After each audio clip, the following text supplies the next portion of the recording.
어, 오늘 우리 추수 감사 주일 세 번째 예배 함께 하신 여러분 모두를 주님의 이름으로 환영하며 축복합니다. 우리 한번 시를 한번 같이 한번 읽어볼까요?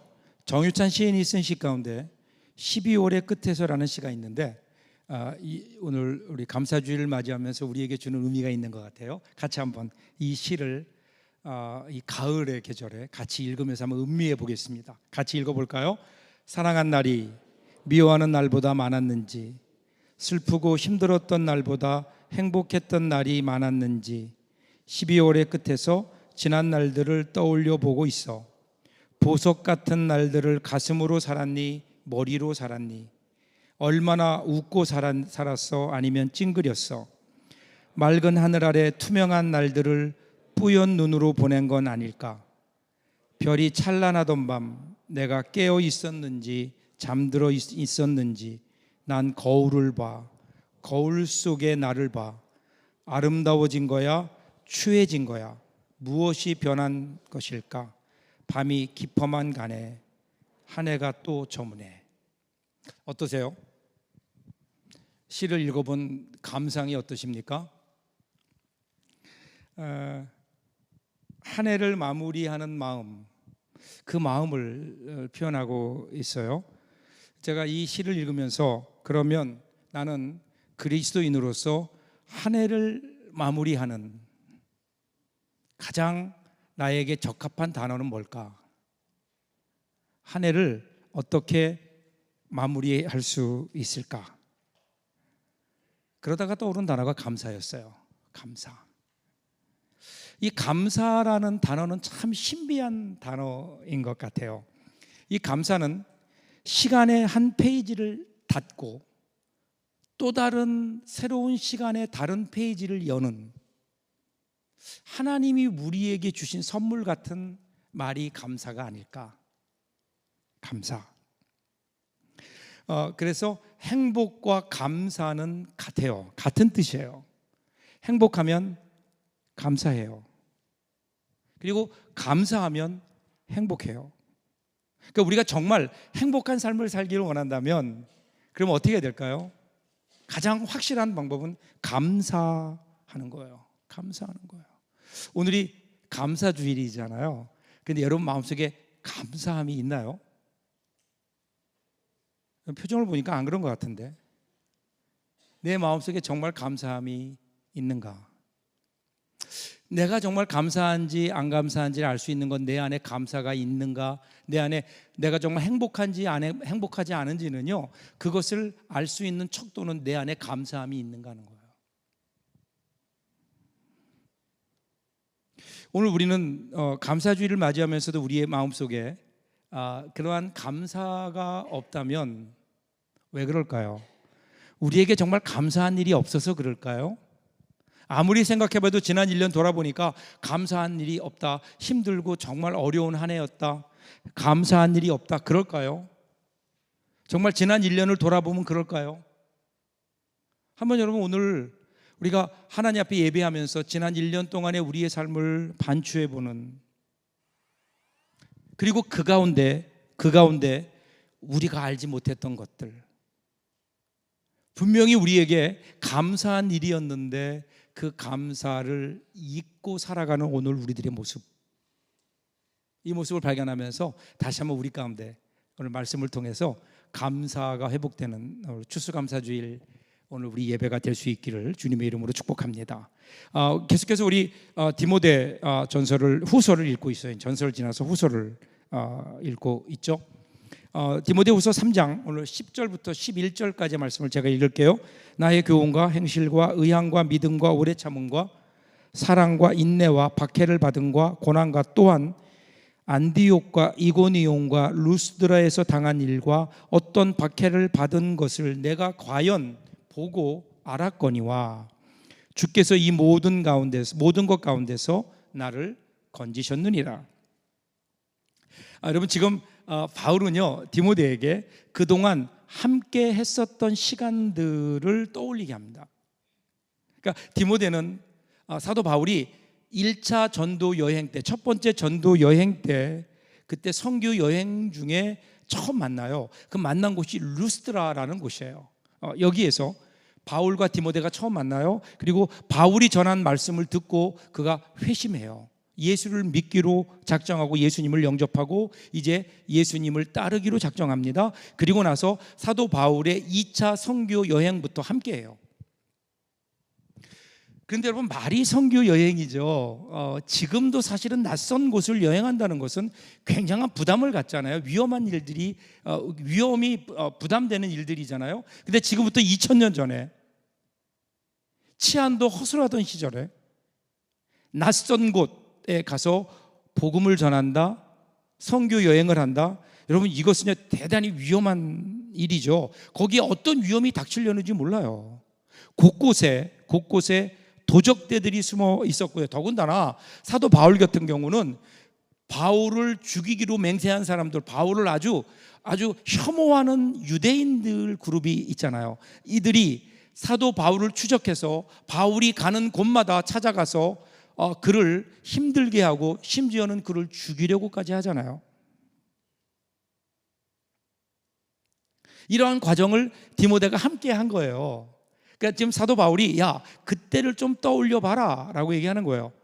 그러면서 그때 함께 했었던 하나님의 그 은혜가 있지 않냐, 그 얘기를 지금 하고 있는 거예요. 그러면서 그 구체적인 예로 안디옥과 이고니온과 그 다음에 루스드라를 얘기해요. 이 루스드라의 사건, 처음으로 그 바울과 디모데가 만났던 곳, 어떤 일이 있었나요? 바울이 복음을 전하니까 복음을 전하는 것을 시기하고 반대했었던 유대인들이 와서 방해를 하죠. 그리고 루스드라에 있는 사람들을 선동해요.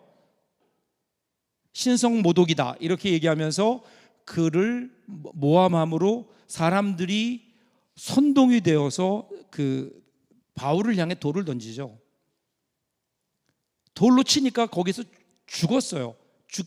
죽었다라고 성경이 나와요. 그가 거기서 죽었거든요.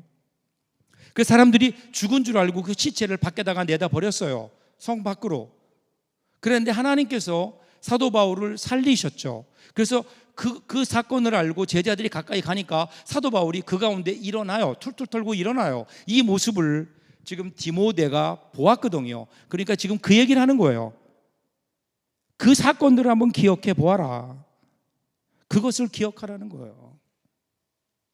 지금 왜 이걸 기억하라 그럴까요? 지금 디모데가 어려운 가운데 있어요. 고난 가운데 있어요. 고난 가운데서 어떻게 해야 될지 고난 가운데 두려워하고 있는 거예요. 그러니까 그에게 기억하라는 거예요. 누구를? 그 하나님의 그 역사를 기억해라. 죽은 줄 알았는데 죽은 가운데 나를 살려주신 그 하나님의 은혜를 네가 직접 보지 않았느냐? 그 하나님이 지금 너와 함께 하신다. 이 사실을 기억하라는 거예요.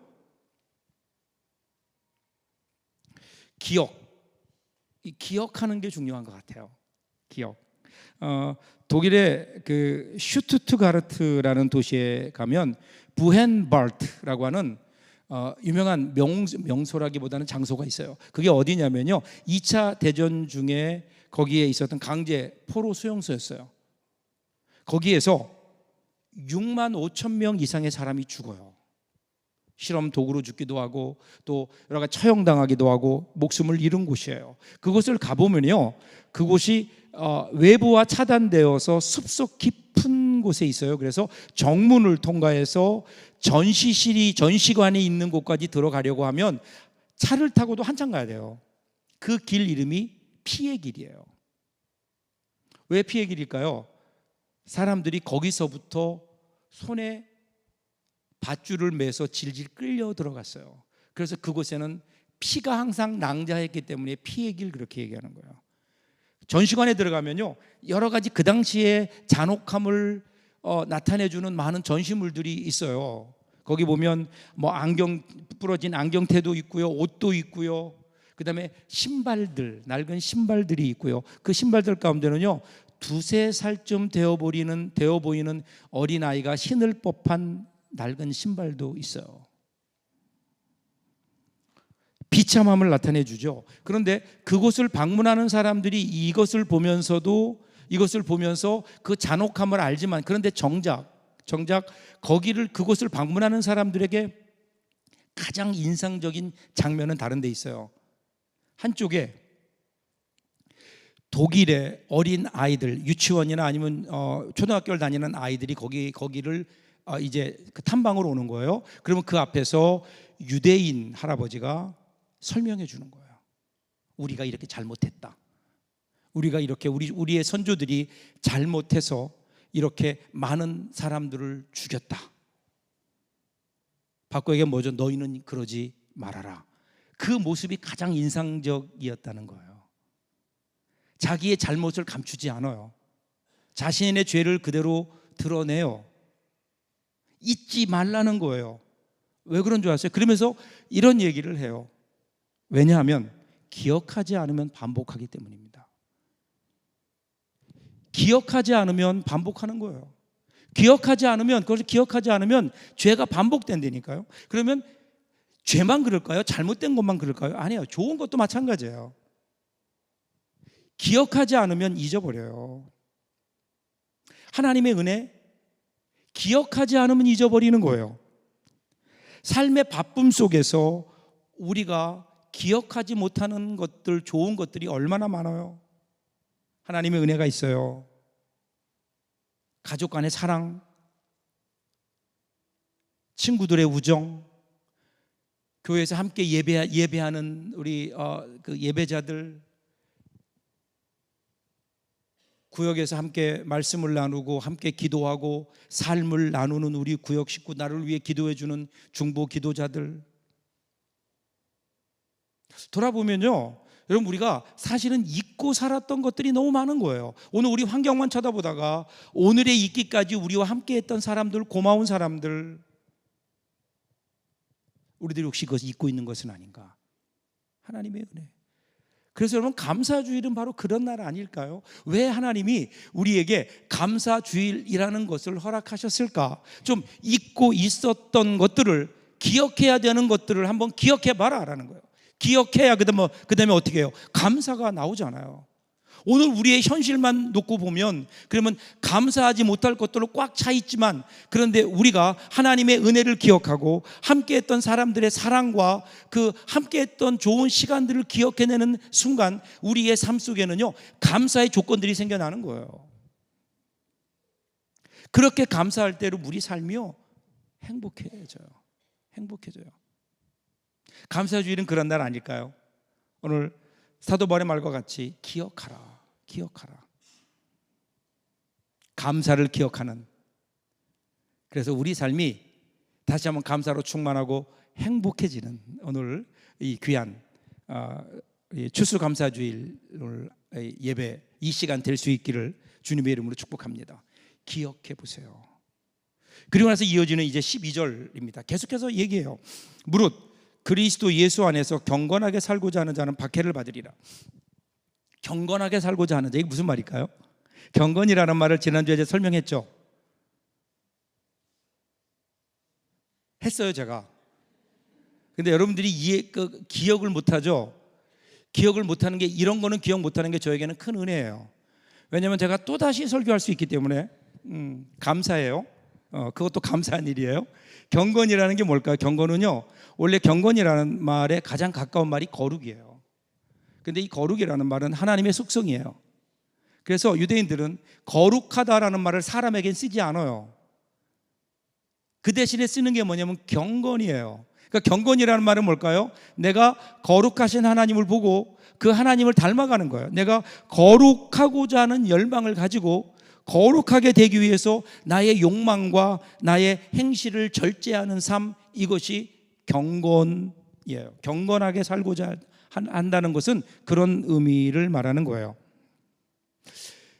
귀한 일이에요. 경건하게 살아야 돼요. 근데 경건하게 살면 그러면 우리 생각이 어떨까요? 그 다음에 나오는 말이 뭐야 돼요? 복을 받을 것이다. 네가 경건하게 살면 너에게 하나님께서 너를 복을 주실 것이다. 뭐 이렇게 나와야 되는데 뭐라고 나와요? 경건하게 살고자 하는 자는 그 다음 뭐예요? 박해를 받으리라. 박해를 받으리라 이렇게 나와요. 박해를 받으리라. 오히려 박해를 받는데요. 경건하게 살고자 하면 박해를 받는다. 이 말을 뒤집어 보면 뭘까요? 오늘 만일에 내가 신앙생활을 한다고 하는데 내가 박해가 없다?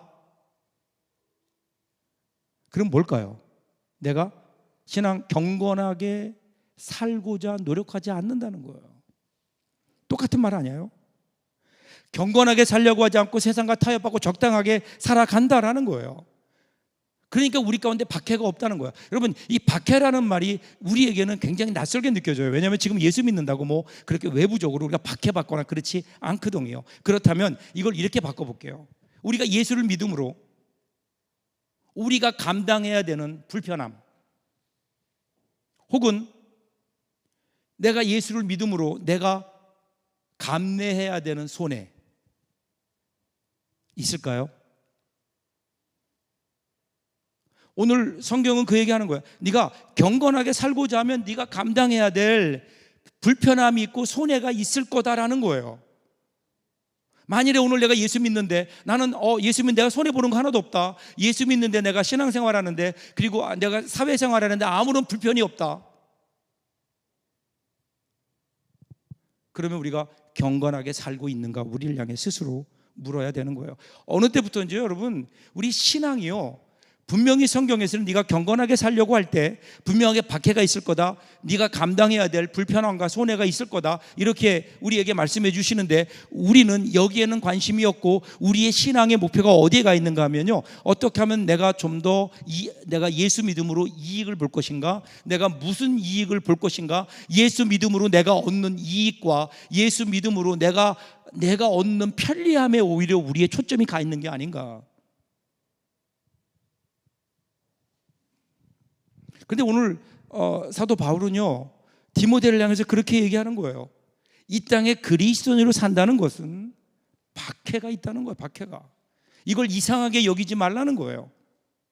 왜 오늘 우리가 감사하지 못하는가? 그럼 내가 예수를 이렇게 잘 믿으려고 하는데, 열심히 믿으려고 하는데, 이 힘든 시간에 내가 여기 예배 나와 있는데 하나님 왜 내 인생이 이렇게 힘듭니까? 오늘 우리들이 하나님을 향해서 그런 원망하고 불평하잖아요. 그런데 오늘 성경은 뭐라 그래요? 아니야, 네가 이 땅에 살면서 경건하게 산다고 하는 건, 하나님 말씀대로 산다고 하는 것은, 그것은 너에게 분명히 불편함이 있을 거고 네가 감당해야 될 손해가 있을 거야. 박해가 너에게 있을 거야. 그런데 여러분, 그것으로 끝날까요? 만일에 우리가 정말 하나님 말씀대로 살고 경건하게 살기 위해서 우리가 조금의 불편함을 감수하고 내가 손해보는 그것을 내가 불평하지 않고 오히려 감사함으로 받아들일 수 있다면, 그러면 하나님께서 우리를 그냥 두시겠냐는 거예요. 그렇게 경건하게 살고자 하는 사람들을, 그래 너는 원래 박해받기로 되어 있으니까 박해받아라, 그렇게 그 속에 두시겠냐고요. 아니잖아요. 하나님이 우리에게 주실 복이 있지 않을까요? 우리가 경험하지 못하는, 하나님이 우리에게 주시는 특별한, 우리가 상상하지 못하는 복들이 우리에게 있지 않을까요? 그럼에도 불구하고 오늘 우리는 편함과 우리가 얻는 이익에만 관심을 갖고 있다고요. 그러다 보니까 자꾸만 박해를 피하려고 해요. 고난이 없는 길을 택해요. 손해보는 일은 하지 않아요. 불편함을, 예수 믿으면서 받는 불편함을 조금도 감당하지 않으려고 해요. 그러다 보니까 어떻게 될까요? 신앙의 본질에서 벗어나게 되는 거예요. 신앙의 본질에서 경건하게 살고자 하지 않는 거예요. 그럼에도 불구하고 사도 바울은 지금 강조한다고요. 그거를 네가 박해를 받을 거다. 왜 그럴까요? 13절 보세요. 그러면 이렇게 나와요. 악한 사람들과 속이는 자들은 더욱 악하여져서 속이기도 하고 속기도 하나니. 그렇게 얘기하는 이유는 뭐냐면요, 야, 이게 없어지지 않아. 더 많아질 거야, 이거예요.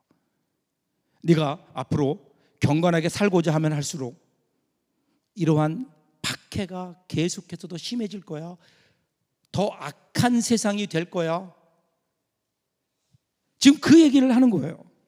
여기 나오는 악한 자들은 그리스도의 복음을 거역하는 사람들이고요, 속이는 자들은 일종의 마술사 같은 의미가 있는데 거짓 선지자들이에요. 사람들을 속이는 거예요. 복음으로 속여요. 8절에서 언급했던 얀네와 그리고 얀브레, 이런 사람들을 얘기해요. 이런 사람들이 더 많아질 거고 세상은 더 악해질 거다. 그러니까 네가 좀 각오해라라는 거야. 각오해라. 그러니까 고난을 피하려고 하지 말고, 박해를 피하려고 하지 말고, 네가 예수 믿으면서 감당해야 될 불편함도 있고, 그리고 여러 가지 불이익도 있고 손해보는 일도 있겠지만, 그런데 절대로 그거 피하지 말아라. 그거 피하는 순간 우리에게서 경건을 위해 살아가는 모습이 없어질 거다. 그러면 우리 신앙이 어떻게 될까요? 그래서 사도 바울은 이어지는 14절 상반절에서 이렇게 얘기해요. 그러나 너는 배우고 확신한 일에 거하라. 그러니까 이제는 네가 확신 가운데 거해야 된다는 거예요. 변하는 세상 속에 너의 근거를 두지 말고 지금까지 배우고 확실한 그 일에 거하라. 그 위에 든든히 서라. 그러는 거야. 든든히 서라. 배우고 확신한 일, 이게 뭘까요? 하반절 보시면요, 너는 내가 누구에게 배운 것을 알며, 이렇게 나와요. 이 말씀이 중요해요. 믿음이라는 것은요, 전승을 통해 이루어져요. 이게 무슨 말일까요? 믿음은 어디에서 나요? 들음에서 와요. 들음은 예수 그리스도의 말씀으로 말미암느니라 그랬어요. 들음이라는 게 뭘까요? 여러분, 우리는요, 예수 믿는 거를 내 안에 내가 깨닫는 거라고 생각해요? 아니에요. 절대로 예수 그리스도에 관한 복음은 내 안에서 깨달아질 수 있는 게 아니에요. 내 안에는 복음이 없어요. 내 안에는 하나님 말씀이 없어요. 하나님을 알 수 있는 게 없어요. 외부로부터 들어와야 된다는 거예요. 이게 뭐죠? 이게 믿음은 들음에서 나며, 그러니까 지금 이 디모데의 신앙도 어디로부터 왔어요? 그의 외할머니로부터, 그의 어머니에게, 그 어머니로부터 자기에게 온 거라는 거예요. 로이스로부터, 유니게로부터 로이스에게서 결국 그의 그 아들인 디모데까지 오게 된 거예요. 거기에 사도 바울의 가르침이 있었다는 거죠. 믿음은 나 혼자 가는 길이 아니에요. 누군가 나에게 전해 주었기 때문에 내가 예수 믿게 됐고, 누군가 나를 가르쳐 주었기에 오늘 내가 이만큼 신앙생활하고 있는 거 아닐까요? 한번 돌아보시라고요. 여러분의 삶을, 여러분에게 복음을 전한 사람이 있잖아요. 그 여러분들의 신앙이 오늘까지 이 정도까지, 그래도 이 정도까지 올라올 수 있도록 가르쳐주고 기도해준 사람들이 있잖아요. 지금 디모데에게 그런 사람들이 있음을 기억하라. 그래서 여러분 감사하셔야 돼요. 특별히 오늘 감사주일을 맞이해서 여러분들에게 복음을 전해주었던 사람, 여러분들로 하여금 예수 믿도록 격려하고, 그리고 오늘에 있기까지 함께 기도해 주었던 사람, 감사한 일이죠. 감사해야 돼요. 믿음은 외부로부터 오는 거라고. 우리가 믿음은 배우는 거라고요. 믿음은 들음에서 온다고요. 그렇기 때문에 오늘 우리는 확신에 거하기 위해서 오늘 나는 얼마나 듣고 있는가, 그리고 얼마나 나는 배우고 있는가, 하나님 말씀을 얼마나 나는 듣고 배우고 있는가, 그리고 실천하고 있는가. 네가 누구에게서 배운 것을 알며. 근데 배우는 내용이 뭐예요? 15절 보세요. 성경은 능히 너로 하여금 그리스도 예수 안에 있는 믿음으로 말미암아 구원에 이르는 지혜가 있게 하느니라. 하나님 말씀에 대한 얘기를 해요. 하나님 말씀을 배워야 돼요. 이 사람을 통해서 오지만 그 사람을 배우는 게 아니에요. 그 사람을 통해서 우리에게 주시는 하나님 말씀을 배우는 거예요. 그 하나님 말씀이 어떤 거예요? 16절 같이 한번 읽을까요? 같이 읽겠습니다. 모든 성경은 하나님의 감동으로 된 것으로 교훈과 책망과 바르게 함과 의로 교육하기에 유익하니. 왜 하나님 말씀이 중요한가? 그러면 교훈이라는 것은 지식을 말해요. 우리가 무엇을 알아야 되는지, 무엇을 믿어야 되는지를 성경이 가르쳐줘요. 두 번째는 책망이에요. 책망은 뭐죠? 잘못된 것을 지적해 주는 거예요. 바르게 하면 잘못을 지적해 줌으로 바르게 오게 하는 거예요. 그리고 나서 의로 교육하는 거는 그 이후에 다시 잘못된 길로 가지 않도록 의로 교육하는 일이에요. 이러한 이 일이 하나님 말씀을 통해 우리 가운데 이루어진다는 거예요. 하나님 말씀. 그러니까 때로 우리가 하나님 말씀대로 살려고 노력해요. 열심히 살려고 하는데 어느 순간 보면 우리가 잘못 나가요. 그러면 그것을 잘못됐다고 지적해 주는 기능이 성경이라는 거예요. 바로 잡아줘요. 그래서 우리로 하여금 바른 길을 갈 수 있게 계속해서 우리를 의로 교육해요. 이게 성경이 우리에게 하는 일이에요. 그렇기 때문에 오늘 우리의 신앙의 근거가 어디에 있어야 되느냐? 성경에 있어야 되는 거예요. 우리가 경건한 삶을 살기 위해서, 우리가 배우고 확신한 일에 거하려면 오늘 우리의 기반이 흔들리지 않는 하나님의 말씀이어야 된다는 거야. 변하지 않는 하나님의 말씀, 그리고 그 하나님의 말씀이 우리에게 가르치는 하나님, 성경이 우리에게 가르치고 하나님이 누구신가, 그리고 하나님께서 이루신 그 일들 가운데 예수 그리스도를 통해서 이루는 십자가는 과연 무엇인가, 오늘 성령께서 우리 가운데 이루시는 일은 무엇인가, 성경이 우리에게 가르쳐주는 것이 하나님이잖아요. 하나님, 이것이 우리의 신앙의 기초이어야 된다는 거예요. 그래서 시편 62편 1절 보세요. 나의 영혼이 잠잠히 하나님만 바라며 나의 구원이 그에게서 나오는도다. 여러분, 시편 62편은요 많은 학자들이 다윗이 쓴 시로 보는데, 이 다윗이 언제 썼는가 그러면 그의 아들 압살롬이 반역을 일으킨 후에 지금 사도 바울의 고백을 시로 쓴 거예요. 여러분, 아들이 나를 배반했어요. 아들이 나를 죽이려고 해요. 아들이 나에게 등을 돌린 이 세상 가운데 과연 이 세상에 믿을 사람이 누가 있을까요? 그러니까 어떻게 해요? 그는 하나님만. 이 단어가 6번에 걸쳐 나와요. 히브리어로 아카라고 하는 이 단어가 6번에 걸쳐 나오는 거거든요. 하나님만 좀 바라보자는 거예요. 하나님만. 성경에 나오는 가장 중요한 건 오직 하나님만 좀 바라보자.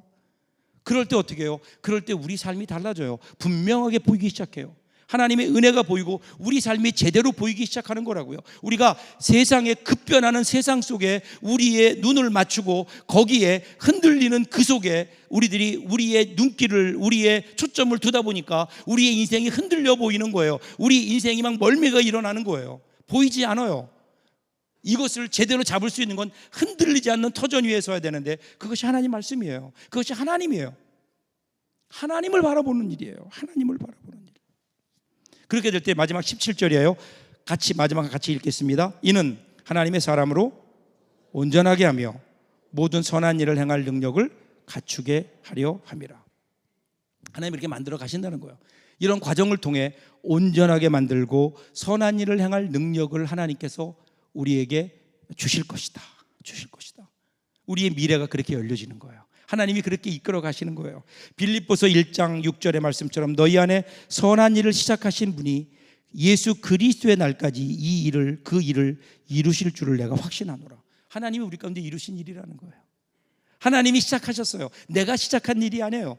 내 안에 시작한 착한 일, 내 안에 있는 이 구원, 경건하게 살고자 하는 나의 이 마음, 이것을 시작하신 분이 하나님이시라고요. 하나님이 시작하셨고 하나님이 진행하실 거고 하나님이 끝내실 거라고요. 이 일은 하나님이 우리를 향하여 포기하지 않기 때문에 여러분, 우리도 포기할 수 없는 거예요. 이 하나님의 손길을 좀 바라보자는 거예요.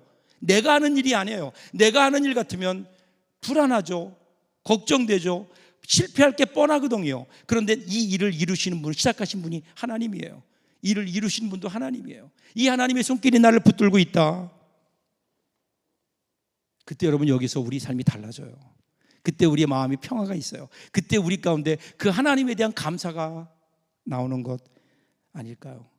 그래서 감사는요, 환경을 바라보고 환경에 대한 결과로 하는 게 감사가 아니에요.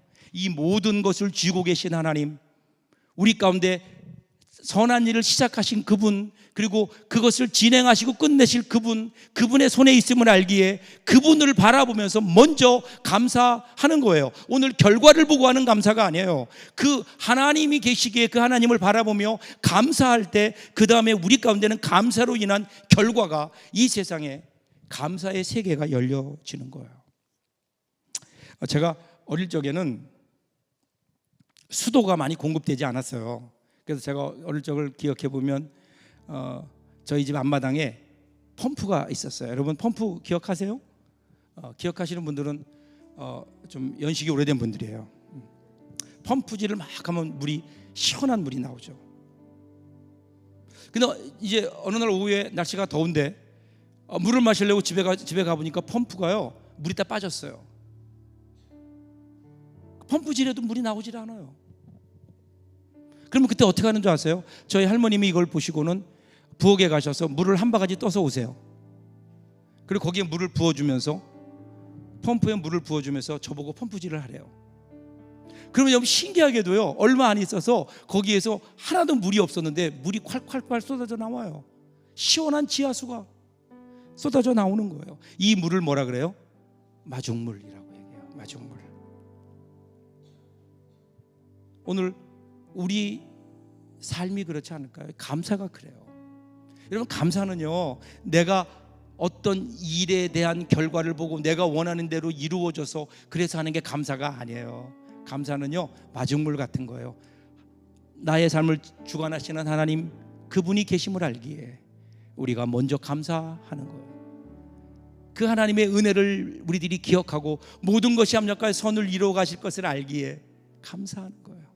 그래서 메마른 우리 가슴 속에 여러분 한번 감사의 마중물을 부어 보시라고요. 진정한 의미의 감사합니다. 하나님, 하나님 감사합니다. 나의 삶을 인도해 주시는 하나님, 에베네셀 되신 하나님, 그 하나님이 오늘 우리와 함께 하시는 임마누엘 하나님이고 우리의 미래를 준비해 가시는 여호와 이레 하나님이심을 고백하면서 그 하나님을 믿습니다. 하나님이 내 인생을 인도해 주실 것을 믿습니다. 하나님 앞에 감사합니다. 감사의 마중물이 우리 삶 가운데 들어올 때 여러분, 우리 가운데 그동안 알지 못했던 감사들이, 우리가 잊고 있었던 감사들이 우리들 가운데 막 솟아나오지 않을까요? 그때 우리의 마음이 감사로 가득 차게 되고, 감사로 가득 찰 때 그때는 우리 삶이 행복해지는 거예요. 저와 여러분들에게 이 귀한 은혜가 있기를 바라요. 오늘 이 감사절 예배를 드리면서 저와 여러분들에게 이 귀한 먼저 감사하는 이 귀한 은혜가 있기를 주님의 이름으로 축복합니다. 그러면 우리 삶이 달라질 거예요. 이번 한 주간 동안도 우리의 삶이 감사로 가득 찬, 감사가 더 큰 감사를 만들어내는 하나님이 우리에게 허락하신 그 감사의 세계로 우리의 감사가 인도해 갈 거예요. 오늘 이 하나님을 향한 우리의 첫 번째 이 마중물 같은 감사, 오늘 저와 여러분의 마음속에 이 귀한 감사가 있기를 주님의 이름으로 축복합니다. 기도하겠습니다.